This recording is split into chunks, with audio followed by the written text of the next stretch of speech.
ಅಧಿಕಾರಿಗಳು ಸರಿಯಾಗಿ ಮಾಹಿತಿ ಕೊಟ್ಟಿದ್ದೀರಿ, ಈ ಪರಿಸ್ಥಿತಿ ಬರ್ತಿರಲಿಲ್ಲ. ಮಾತನ್ನ ಸರಿಯಾಗಿ ಮಾತಾಡೋಕೆ ಹೇಳ್ರಿ. ಅವ್ರು ಹೇಳ್ತಾರೆ ನೀವು ಕೇಳ್ತೀರಾ, ಅವ್ರು ಹೇಳ್ತಾರೆ ನೀವು ಕೇಳ್ತೀರಾ. ನಿಮ್ಮ ಹತ್ರನೇ ಇದೆಯಲ್ಲ CWRCಗೆ ಜುಲೈ ಎಂಡ್ವರೆಗೂ ನಾವು ನೀರು ಬಿಡ್ಲಿಕ್ಕೆ ಸಾಧ್ಯ ಆಗಲ್ಲ ಅಂತ ಖಡಕ್ಕಾಗಿ ನಮ್ಮ ಅಧಿಕಾರಿಗಳು ಉತ್ತರ ಕೊಟ್ಟಿರೋದು ರೈಟಿಂಗ್ನಲ್ಲೂ ಇದೆಯಲ್ಲ, ಅದನ್ನು ನಿಮಗೆ ಕೊಟ್ಟಿದ್ದೀವಲ್ಲ, ಅದನ್ನು ನೋಡಿ. ಸುಮ್ಮನೆ ಯಾರೋ ಹೇಳಿದ್ರೆ ಅವ್ರು ತೀಟ ಮಾಡೋದಕ್ಕೆ ವಿರೋಧ ಪಕ್ಷದಲ್ಲಿ ಬೇಕಾದಷ್ಟು ಅವಕಾಶ ಇದೆ. ಕುಡಿಯೋ ನೀರಲ್ಲಿ, ರೈತರ ಸಮಸ್ಯೆನಲ್ಲಿ ಇದೇ ಕೆಲಸನೇನ್ರಿ ಅವ್ರಿಗೆ? ಇನ್ನೇನು ಬೇರೆ ಕೆಲಸ ಇಲ್ವಾ?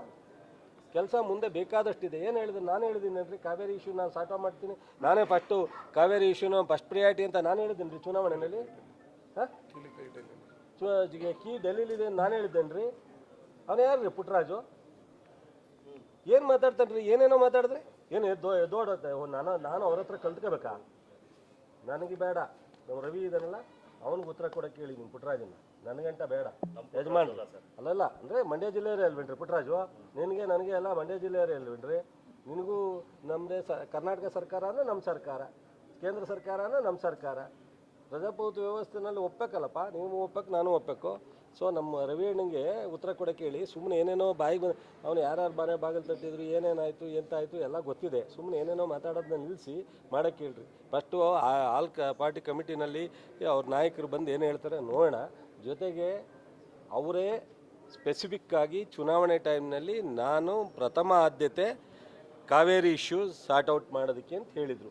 ಈಗ ಬಂದಿದೆ ಕೇಂದ್ರ ಸರ್ಕಾರ ಮಧ್ಯ ಪ್ರವೇಶ ಮಾಡಿ CWRCಗೆ CWMAಗೆ ಕೇಂದ್ರದ ನೀರಾವರಿ ಸಚಿವರು, ಪ್ರಧಾನಮಂತ್ರಿಯವರು ಇವರು ಎಲ್ಲ ಕೂತ್ಕೊಂಡು ಒಂದು ಏನಾದ್ರೂ ಕರ್ನಾಟಕದ ಬಗ್ಗೆ ಸಾನುಭೂತಿಯಿಂದ ಪರಿಗಣಿಸೋದಕ್ಕೆ ಪ್ರಯತ್ನ ಮಾಡಲಿ ಅಂತ ಹೇಳಿದ್ದೀವಿ. ಸೊ ಹೇಳಿದ್ದೀವಿ. ಅದು ನಾನೇನು ಒತ್ತಾಯ ಈಗ ನಮ್ಮ ಅವರೇ ಮಾತು ಕೊಟ್ಟಿದ್ದು. ಅವರು ಒಬ್ಬರು ಇಲ್ಲಿ ಸ್ಥಳೀಯ ಲೋಕಸಭಾ ಸದಸ್ಯರಾಗಿದ್ದಾರೆ, ಮಂತ್ರಿ ಆಗಿದ್ದಾರೆ, ಹೇಳಿದ್ದೀವಿ. ಅವ್ರು ಬೇಕಾದ್ರೆ ಓಪನ್ ಆಗಿ ನಿಮ್ಮ ಮುಂದೆ ಹೇಳಿ ಇದಕ್ಕೆ ನನಗೂ ಸಂಬಂಧ ಇಲ್ಲ ಅಂತ ನಾನು ಕೇಳೋಕ್ಕೆ ಇಲ್ಲ. ಹೌದು, ನಾನು ಪಾಪ ಭಯ ಆಯ್ತದ್ರಿ. ಎಲ್ಲರೂ ಸಿಕ್ಬಿಟ್ರೆ ಪುಟ್ಟರಾಜು ಬಿಟ್ಟಾರಿಲ್ಲ ನಮಗೆ. ನನ್ನ ನೋಡಿ ನಮ್ಮ ರವಿ ನಾವೆಲ್ಲ ಪಾಪ ನಾವು ಸಾಮಾನ್ಯ ರೈತರ ಮಕ್ಕಳು, ಅವ್ರ ಥರ ದೊಡ್ಡ ಬಿಸ್ನೆಸ್ ಮ್ಯಾನ್ ಏನ್ರಿ ನಾವು? ಆಮೇಲೆ ಕೇಂದ್ರದ ಮಂತ್ರಿ ಪಕ್ಕದಲ್ಲಿ ಇರ್ತಾರೆ ಯಾವಾಗಲೂ ಪಾಪ. ಹಾಂ, ಅದೇನು ಹೇಳಪ್ಪ, ಅದೇನು ಹೇಳ್ತಿದ್ದಲ್ಲ ನೀನು? ಹಾಂ ನೋಡ್ರಿ, ಒಂದು ನಿಮಿಷ. ಅದು ಅವ್ರ ಜವಾಬ್ದಾರಿ. ರಾಜ್ಯದ ಸಮಸ್ಯೆಯನ್ನು ಕೇಂದ್ರದಲ್ಲಿ ಮಂತ್ರಿಯಾಗಿ ಸಂಸದರಾಗಿ ಅಟೆಂಡ್ ಮಾಡ್ತಕ್ಕಂಥ ಅವ್ರ ಜವಾಬ್ದಾರಿ. ರಾಜ್ಯದಲ್ಲಿ ಅವ್ರ ವ್ಯಾಪ್ತಿ ಏನು, ರಾಷ್ಟ್ರದಲ್ಲಿ ವ್ಯಾಪ್ತಿ ಏನು ಅಂತ ಮೊದಲು ಓದ್ಕೊಂಡು ತಿಳ್ಕೊಳಕ್ಕೆ ಹೇಳ್ರಿ. ಅದು ಯಾರು ಮಾತಾಡಿದ್ರು? ಪುಟ್ಟರಾಜ ಯಾರು? ಪಾಪ ನಮಗೂ ಅದಕ್ಕೂ ಸಂಬಂಧ ಇಲ್ಲ. ಯಾವ ವಿಚಾರ ಗೊತ್ತೇ ಇಲ್ಲಪ್ಪ, ನನಗೆ ಗೊತ್ತಿಲ್ಲದೆ ಇರೋ ಅದೇನೋ ಗೊತ್ತಿಲ್ಲಪ್ಪ ನನಗೆ, ಅದು ಗೊತ್ತಿಲ್ಲದೆ ಇರೋ ಬಗ್ಗೆ ಮಾತಾಡಿ.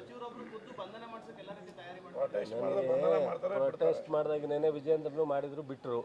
ಅದೆಲ್ಲ ಪ್ಲಾನ್ ಮಾಡೋವಂಥದ್ದು ಏನಿದೆ ರೀ? ಸಾರ್ವಜನಿಕರಿಗೆ ತೊಂದರೆ ಆಗುತ್ತೆ ಅಂದಾಗ ಒಂದು ಸ್ವಲ್ಪ ತಡೆದಿದ್ದಾರೆ, ಬಿಡ್ತಾರೆ. ಅದು ಯಾವ ವಿಚಾರಕ್ಕೂ ಸಂಬಂಧ ಇಲ್ಲ.